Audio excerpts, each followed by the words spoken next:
Hi everyone, welcome. What's up? I'm Ben Goss. Thank you so much for joining me today. I am very honored to be joined by a very special guest. It's a buddy of mine from college. His name is Mr. Frank Iezzi. How you doing, Frank? Good, how are you? Doing well, thank you. Thank you so much for joining me. Thank you so much for joining me today.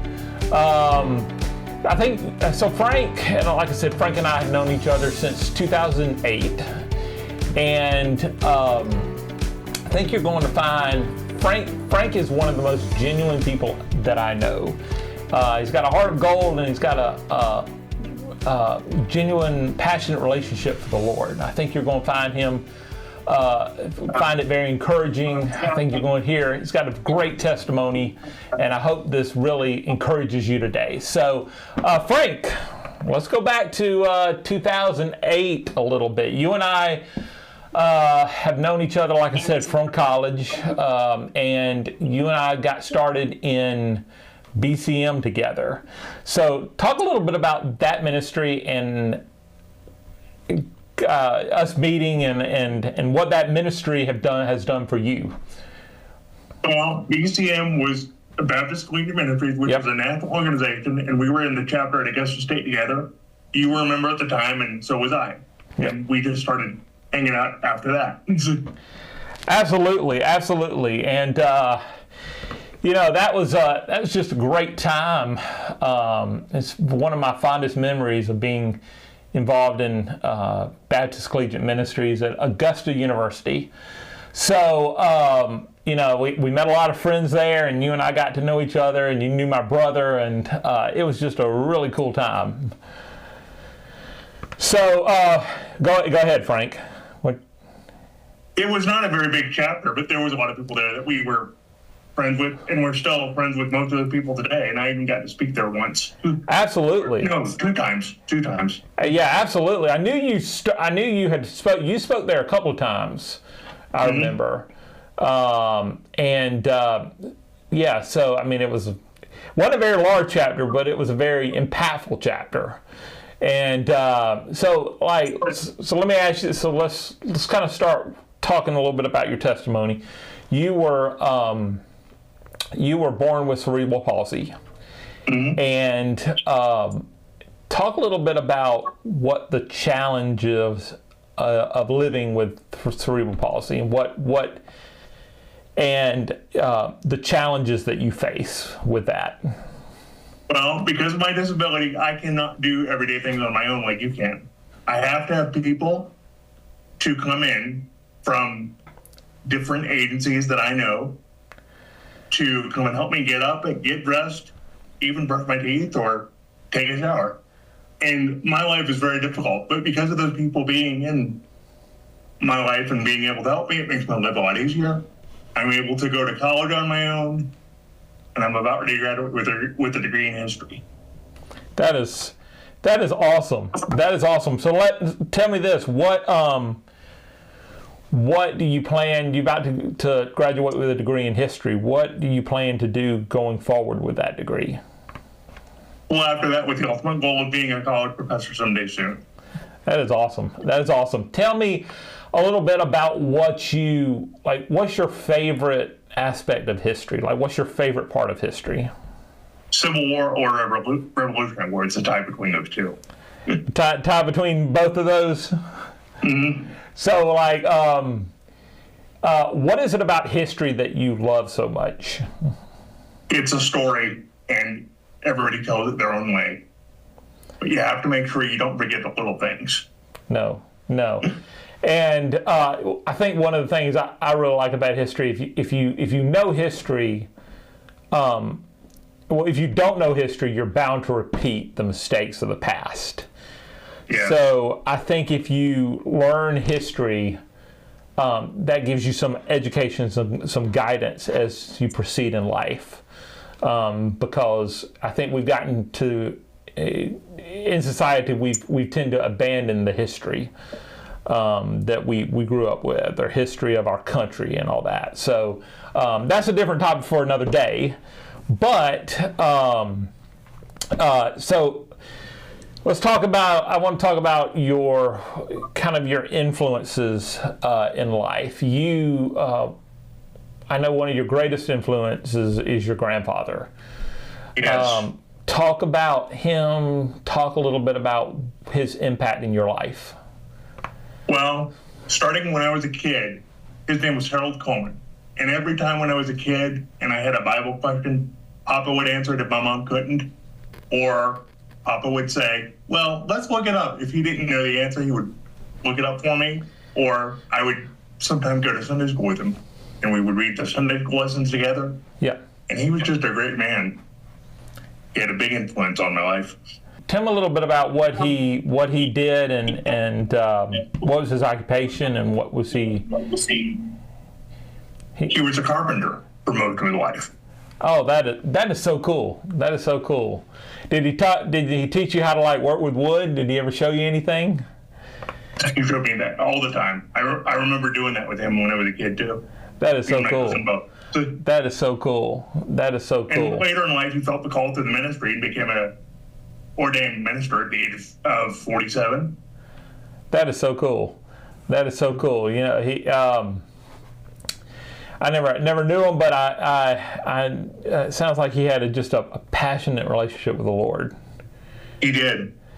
And he recently passed away, correct? Yes, he did. He passed away February 8th of this year. Oh, wow. Wow. Well, my condolences. Tell me a little bit more about your grandfather, that people that did not know him, talk a little bit about what kind of man he was. Well, he was a man that liked to work with his hands. He was always working with wood or clay and things like that. He grew up in Kentucky. And he grew up in the era where there was sometimes not even electricity. So he had to learn to live without electricity or the monitoring needs that we have today. Because he had to live with no electricity or coal-powered furnace, it helped him appreciate things more, I think. Yeah, I think when you live with no power or electricity, you start appreciating the little things in life. And, you know, some of that stuff we take for granted. So at that time, when your grandfather was in Kentucky, they didn't have power, but... or they had power in Kentucky, but they were just starting to get to his part of Kentucky at that point. And he was born in 1938. Oh, so wow. This is the 40s in America. So yeah, that was some time ago. But like I said, having power and no electricity, that will definitely start to appreciate the little things in life, I'm sure. And he had to have a coal furnace to heat the house. That was the other thing he mentioned all the time. Was a coal furnace to heat the house? Mm-hmm. And a wood-burning stove. And a wood-burning stove. That's cool. You got some people today that probably don't even know how to use a coal-burning stove, but your grandfather did. Yeah. That's not something. They had a wood-burning stove in their house in Columbus for quite a few years. That's something you don't see. You don't see a whole lot of people with wood-burning stoves anymore. It's kind of a thing of the past. So yeah, just kind of going back to your influence. Your grandfather was a huge influence on you, and you're also a gentleman affectionately named Patch the Pirate. Mm-hmm. Talk a little bit about Patch the Pirate. His real name was Ron Hamilton, and how he became Patch the Pirate was he lost his left eye to cancer in 1978, specifically May 18, 1978. Mm-hmm. And when he came back to church, all the kids gave him the nickname of Patch the Pirate, and the name stuck. And in 1981, he started making children's recordings with his family, and they have done one recording a year ever since then. And they have now done 44. 44? Number 45 is coming out soon. 44 recordings? Yes. Oh, cool. What are they, like musical or... They are children's adventures with songs and a storyline in each one. Oh, wow. Okay.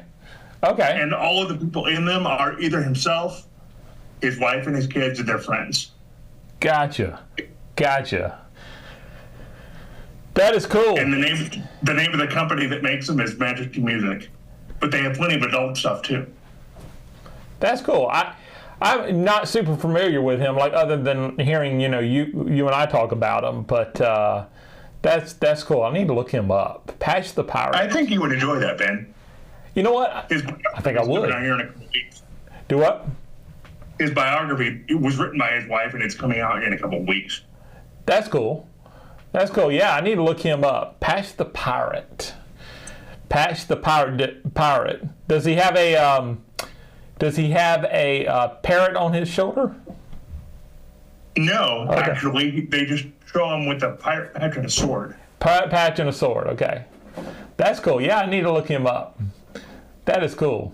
So let's talk a little bit about. Talk a little bit more about the influence that he had on you growing up.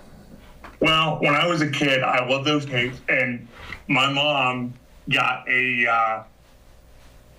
And this is going to date me a little bit, but you'll probably remember this. You remember those tape players that had 2 decks and they could automatically flip over the cassette? I do remember that. Okay, we had 2 or 3 of those because I would love those tapes so much that I would cry when the side was over. So my mom finally found a auto cassette deck that could do the automatic flip over, and I would just listen to those tapes all night. That's cool. Now, it wasn't just that, but I would listen to that or something like it every night. And that just got the idea of the Bible and God in my head when I was little before I could read. And that led me to Christ when I was 6 years old. And he just had a big influence on my life because one man losing his left eye, that's terrible. Oh, yeah. Look what God used it for.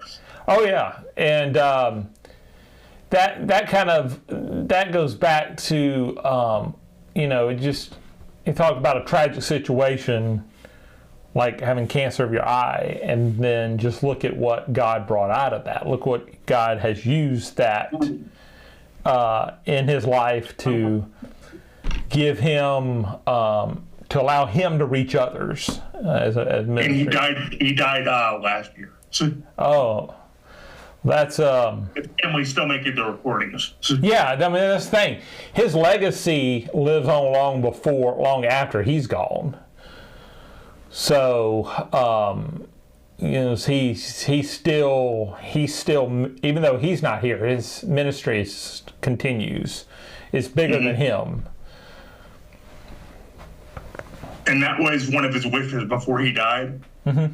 He said, "When I retire, I want this to continue as long as we possibly can." Well, that is definitely continuing. It sounds like from what you're telling me, and that's really cool. It's really cool to hear. So let me ask you this, Frank. So you're currently let's go back a little bit to your education. You currently are a student at Edinburgh University in Pennsylvania. Actually, it's not called that anymore. Oh, it's not called that. Okay, what's it called now? It's called Pennsylvania Western University, or Penn West. Penn West. I did not know that. It's good to know. What happened was Edinburgh University, Clarion University, and California University of Pennsylvania merged. Mm-hmm.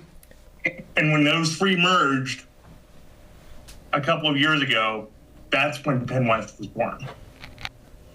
Oh, that's cool. California PA is the main campus, then Edinburgh, which is where I'm at, and then Clarion University. That's cool. Which is a little bit further away. That's cool. That's on the northern part of Pennsylvania. That's up toward Lake Erie, correct? Yeah, correct. I'm 30 minutes outside of Erie, Pennsylvania, here in Edinburgh. Oh, that's cool. That's cool. That's cool. And I'm actually going to be up there next August to shoot a wedding. So I hope that we can connect while I'm up there. That would be really cool. Yeah, definitely. So let's talk a little bit about, okay, so how much longer do you have in college? Probably about 1 year. Probably about 1 year. And then you think you're going to, and then after that, what's the plans kind of after that? Grad school. Grad school. Good deal. And you get your master's degree, and then like you said, the long-term plan is to teach. Right. Be a college professor of history. Yeah, that'd be cool. That is so cool, Frank. So, talk a little bit about kind of what. Talk about like your relationship with the Lord, and I know you're very vocal about that. I know you're very passionate about that. Tell me a little bit about how your relationship with the Lord has kind of guided you throughout your life. It started with my wanting those Path to the Fire tapes so bad because I loved his music, and that was one of the big influences on my life. And my mother was a big influence on my life. And I realized after listening to those Path tapes and after going to children's church as a kid, I realized, hey, there is something here. I want to be part of this. So I gave my life to Christ when I was 6 years old, and I've been serving him ever since. And I've gotten some unique opportunities because of me being in the situation that I'm in. And I feel that God has left me like this for now on earth to reach other people that cannot be reached otherwise. Amen on that. Amen on that. I definitely feel the same way. What is your talk a little bit about like what's your message to folks that maybe don't know Christ or they don't have that relationship with the Lord, or maybe they had it at one time and they've drifted away from it. What's your message to those folks? There's still hope for you. God can make the greatest things out of your tragedy. I mean, going back to Ron Hamilton for just a second, if you please. Yeah. I mean, look at Ron Hamilton and what happened to him. Losing his life out of cancer. Yeah. But what a testimony God created out of that. Amen. Me being in this wheelchair, that's just a thing I write in. That's not me. Amen. Amen. Amen. And, just because you have a condition, don't let that stop you.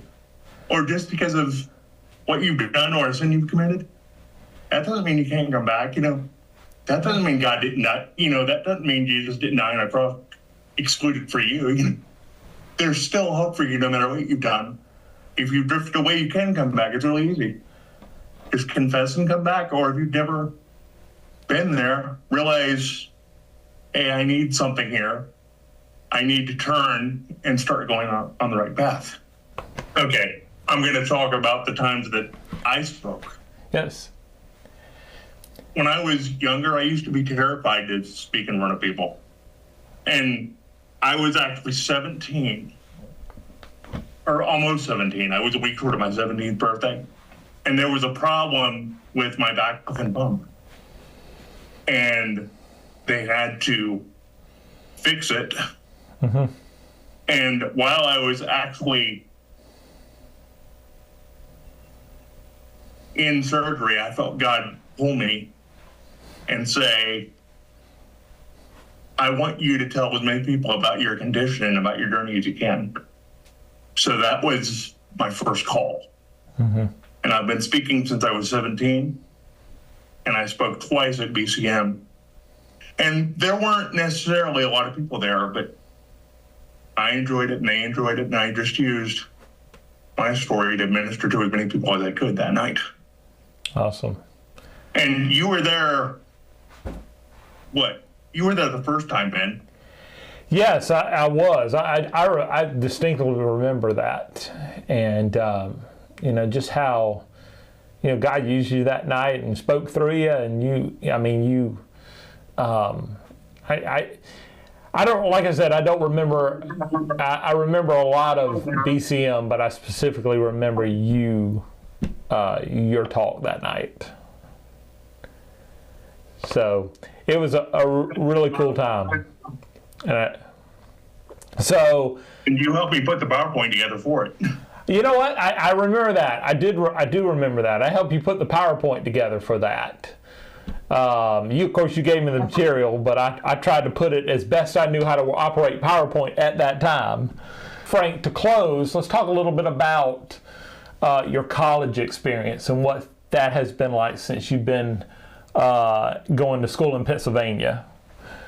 Well, I started in Augusta, and when the education system basically bottomed out, I decided to move to Pennsylvania and attend Edinburgh University because they had a much better system for physically disabled people like myself. And at the time it was called Edinburgh University, but it's called Penn West now. And at the time they had a fully functioning dorm with 24-hour care attendance in it for those that qualified for help. And because of me being in the dorm for those 2 years that I was there, yeah, I'm able to better direct it in my own apartment now. Oh.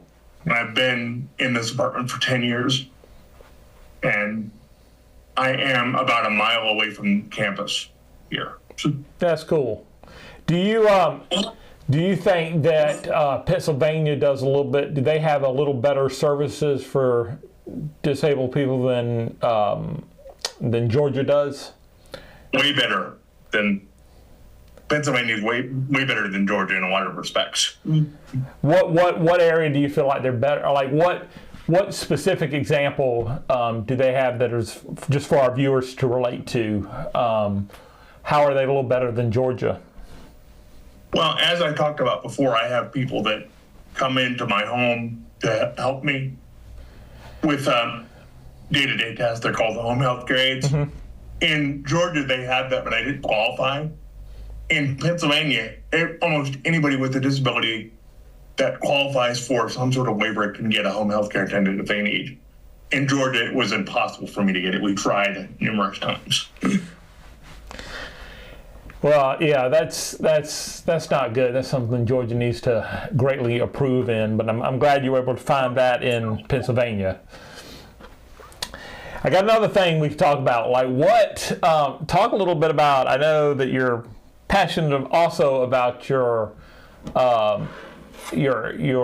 dogs that you had that helped you. You used to have a dog named Samson that I remember. Mm-hmm. Tell me a little bit about them and what they have done for you. Well, Samson was a purebred Australian Shepherd, which I had for 13 years. I remember Samson. We decided to train him as a certified assistance dog for me. And I brought him up here to Pennsylvania with me to finish his training when the Georgia training was finished. Mm-hmm. And it took him, give or take, 9 months to get him where we wanted. And he came to me as a service dog when he was 2, although I owned him the whole time. Mm-hmm. And he was my service dog for the next 10 years or so before we finally retired him. Well, yeah, that is amazing. Those animals help out, and they do a lot for us. I mean, do a lot for people. He was able to pick stuff up for me if I dropped it. He was able to open doors for me. He could even turn on a light switch if I asked him to.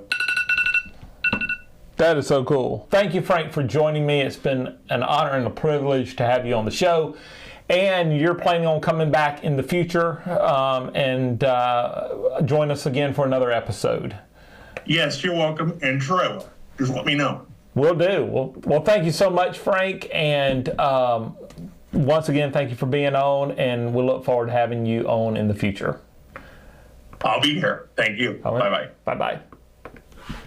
What's Up is a departure from traditional advertising and marketing, offering a way to grow your business or enlarge your community event through visual strategies utilizing social media and television. Let us share you, your business, or event in a brand new light. Reach out to us today to discover how we can best serve you. Enjoy our content? Consider becoming a contributor today. Your support will help cover production costs and allow us to continue to bring quality content to your screen. Simply go to our website and hit the button at the top of the screen. As a thank you, your name will be featured in the closing credits of the show. Thank you for your support.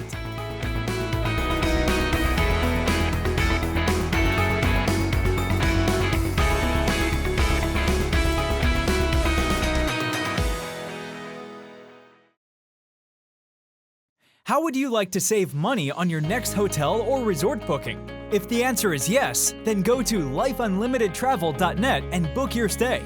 We're excited to offer our viewers up to a 35% savings on more than 1 million properties worldwide through our exclusive travel booking portal. Save money on top brand hotels like Marriott and Hilton. Go to lifeunlimitedtravel.net, fill out the information, then start planning your next vacation today.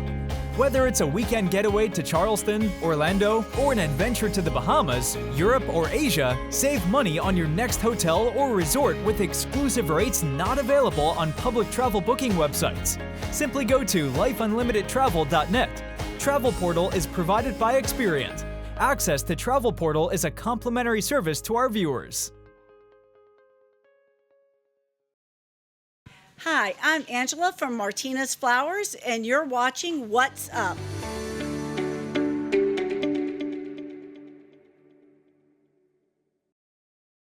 Hey, you guys, we hope everyone has begun the restoration and recovery process since Hurricane Helene. Here at What's Up, we are looking for you. We are looking for small business owners who will let us come into their business, see what they have, and we would love to showcase your business in a whole new light. Specifically, we are looking for pet theme businesses. So if you know someone or you are that business owner with a pet theme business, we want to see you with your furry friends. Please reach out to us. And as we've said before, no fee required.